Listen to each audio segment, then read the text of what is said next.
Please be advised that everything in my video is purely for entertainment purposes. These are purely my thoughts and opinions and are subjective. I must advise you to please do your own research. All media users found on the public domain and are fair use and fair dealings. Hey everybody, hope you're all doing well. So it's been an interesting week. Has the karma train finally caught up with Harry and Meghan? It seems very much at the moment that they can't catch a break. They went from obviously the drama surrounding going to Canada and then moving to LA, paparazzi central. They got all these huge offers and deals and money and investments coming in for which we are still kind of waiting to see. They haven't done anything on Netflix yet, and they also haven't really produced anything on Spotify apart from that one podcast. Rumours are now beginning to circulate that Netflix and Spotify are beginning to want to have some sort of return for the money that they gave the couple. Obviously, one single podcast, what was that, like 9 months ago? It does seem an awful lot of money to have nothing to show for it. So obviously, like I said in other videos, the tide was beginning to turn with the American audience, mainly because of the certain things that Harry and Meghan have done, and it has turned people off of them. Whilst they had groups of people that initially kind of went for them escaping the palace, and then people believe in a lot of the accusations and stuff, but they have damaged their own reputation by being everywhere, haven't they? Any sort of big event that happens, they've got their faces there. Any bandwagon, they jump on it.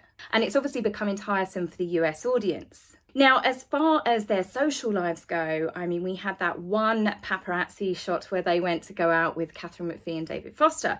And obviously we had the huge birthday party snub, which was quite big. Lots of stories came out afterwards that Meghan was reportedly really expecting to get an invite, and she was surprised because she and Harry had been, kissing a lot of butt lately in that sort of political group and party. So that was number one, karma being served. Number two, which came in, was the National TV Awards, the awards show in the UK. The audience booed. Sir Trevor McDonald showed clips of the biggest things that have happened on TV in the last 20 months. And obviously they showed a clip of Harry and Meghan talking to Oprah, the big infamous interview, and the crowd booed. Unfortunately, I can't show you a clip, but this is all the reports that came out of the event, people that were there. Funnily enough, the TV network actually decided to cut that from the live stream, but I find that absolutely hysterical.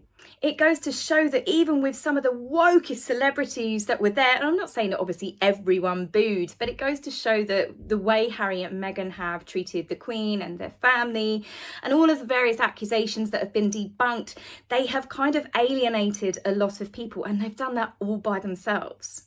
Never has any other member of the royal family, since obviously the Charles, Diana, Camilla affair and everything that went on, been booed, quite like Harry and Meghan. There are so many different videos out there of them being booed. They were booed on a carriage ride at Trooping of the Colour. They were booed when they went to the theatre that fateful night. They were booed on their farewell tour. They've definitely become the pantomime villains. So another wonderful thing that I find has happened is obviously we heard that Oprah, that documentary shit show, Oprah got nominated for an Emmy for that TV show. That entertainment show.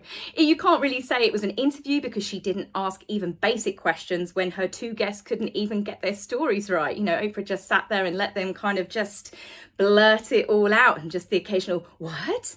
What? Really? No. Needless to say, I don't think Oprah was going to win any sort of big awards for her interviewing skills with that particular segment. Thankfully, however, common sense did prevail, and Stanley Tucci's Italian food programme actually won the Emmy. But regardless of the fact that he is a fantastic actor and this show is apparently really, really good, we're looking forward to watching it, the fact that he beat them makes me so happy, because it's made me realise that common sense is still out there. And the woke mob are not always guaranteed to win. You have got to laugh at the fact that Harry and Meghan on Spotify were beaten in the charts by whale noises when their first podcast came out.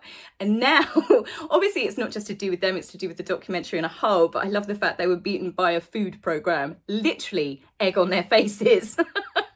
So on top of this as well, we've had the Met Gala, haven't we? We know that Meghan has been cozying up to various people. She's friends with the UK Vogue chief editor, Edward Enninful. And we know that she's met Anna Wintour on a number of occasions. But so far, I've read no reports, nothing of Meghan and Harry even receiving an invite. But I can imagine that was always going to be their fate once the Obamas ditched them from their birthday celebrations.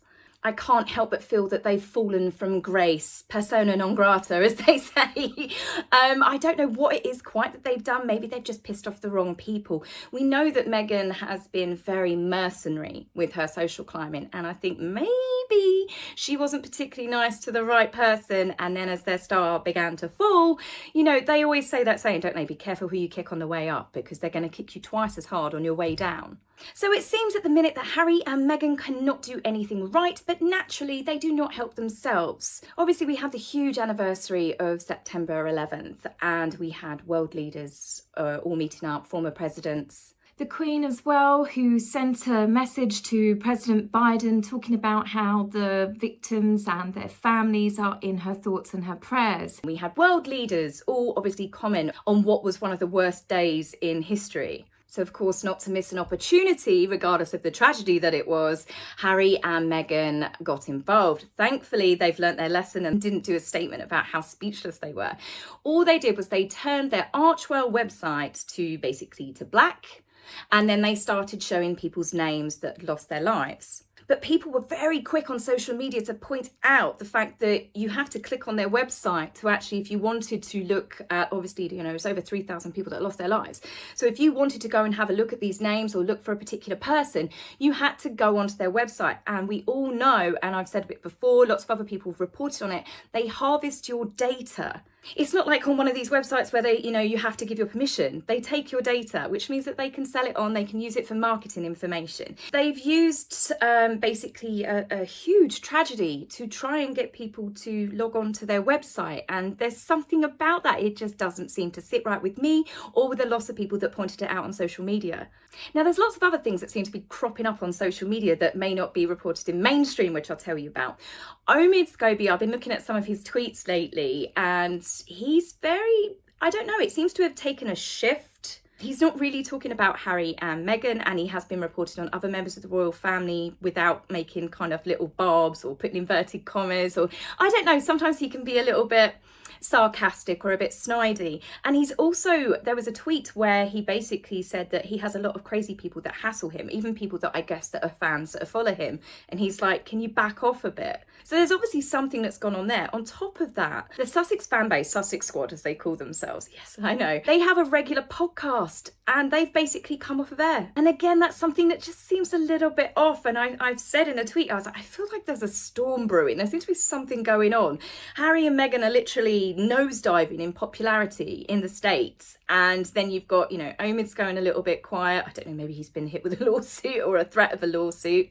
And then the Sussex Squad have gone strangely quiet. So there's all sorts of things that are going on. I think, oh, because it's long been said that Meghan actually does get in contact with certain members of her fan base, and some of them, some of the worst offenders that have attacked other people, Harry and Meghan have actually personally thanked. Yeah, honestly, who knows with them? They're an enigma really unto themselves. There's no rhyme or reason for half the things that they do.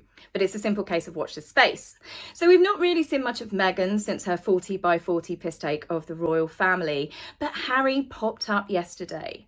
So Harry has popped up with Jill Biden. He's teamed up with her to promote and to appear at the Warrior Games, which has unfortunately, due to everything that's going on still with the worldwide bug, it has been cancelled. So it was a kind of that thing that Harry did with the Invictus about how sad he was, couldn't be there and we should all be there together.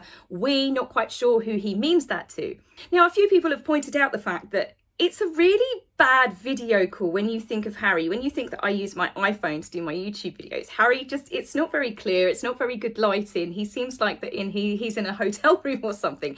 And when you think about the amount of money that was spent on the production of Meghan and Melissa's 40 by 40, she probably had a professional videographer there, and the lighting, I don't know, it was properly stage managed. But Harry, it's like the budget doesn't cover Harry, sorry, that's purely just for Meghan.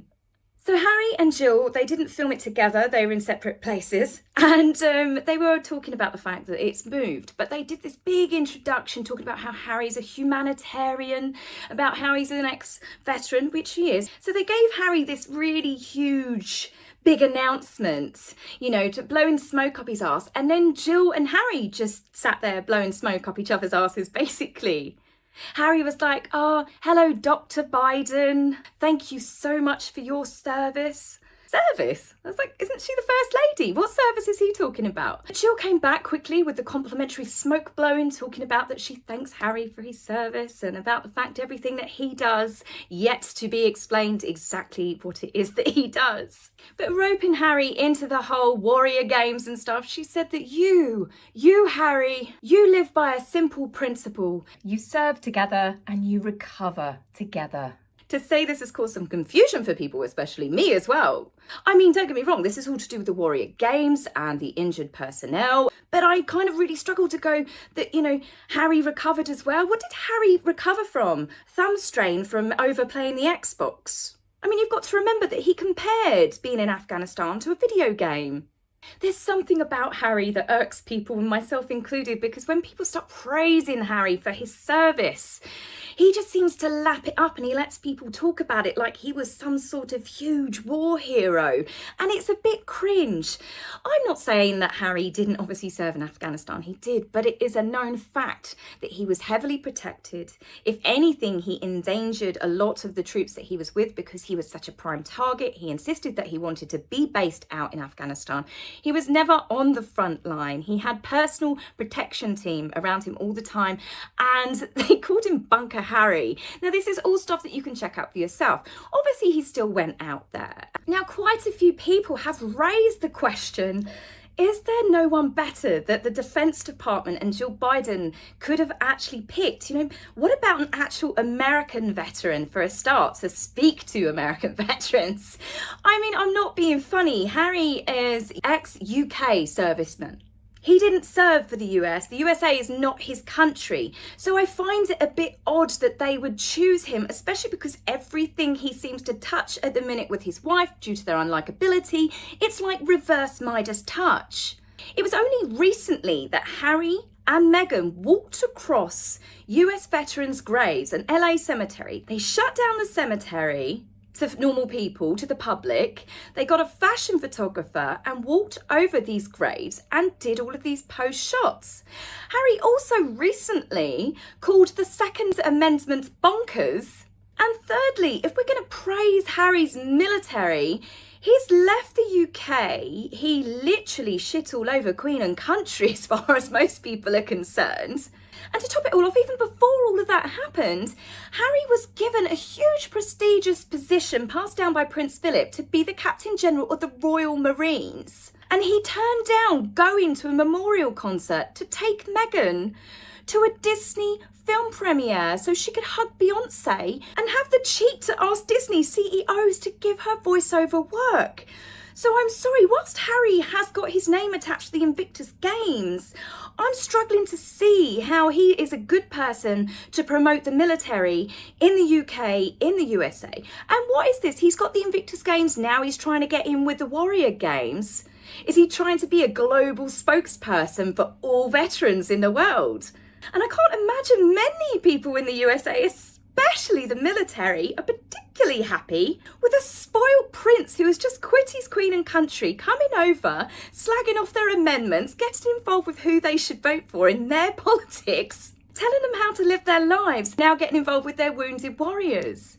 And Harry said the same lines, which he has said on multiple occasions, whenever he is talking about the military. And he said about once served, always serving. Well, who is he serving? Because it's not Queen, it's not country, it's not the USA. The only person that Harry seems to serve is himself lately. Obviously, as we know, Harry is now using the Invictus Games for Netflix material. So I don't think it's going to be too long before he's also going to be doing some sort of Netflix show around the Warrior Games. And I just really cannot see it going down very well. I guess it will be a case of only time will tell. But tomorrow is is Harry's birthday, and there's lots of speculation to do with that he's obviously going to do something humanitarian. He's going to do a big shout out like Meghan. There's going to be a cause or a charity he's going to be promoting. So in celebration of Harry's birthday tomorrow, I'm going to ignore that fact, and I am going to do a video on the rise of the Cambridges. They're like yin and yang, but the bit I love about it is as quickly as Harry and Meghan's star seems to be free falling out of the sky, the Cambridges just seem to be getting more and more popular. And I just can't help but find that funny, because it's the ultimate karma, isn't it? The more Harry has tried to destroy his family and his brother and Catherine and the Queen and everything that they stand for, he's literally just become a laughing pantomime villain, and Catherine and William are quite clearly being elevated and supported to be the future of the monarchy. So that there is, as I said, it is divine karma. So I will be back with you tomorrow talking about all things Cambridge. Take care for now, guys. Bye. If you like my video, please remember to like and subscribe. Please, angry typists, you will be blocked, so save your fingers the time. If you would like to buy me a coffee, please go to my About page and click the link. Love, Taz.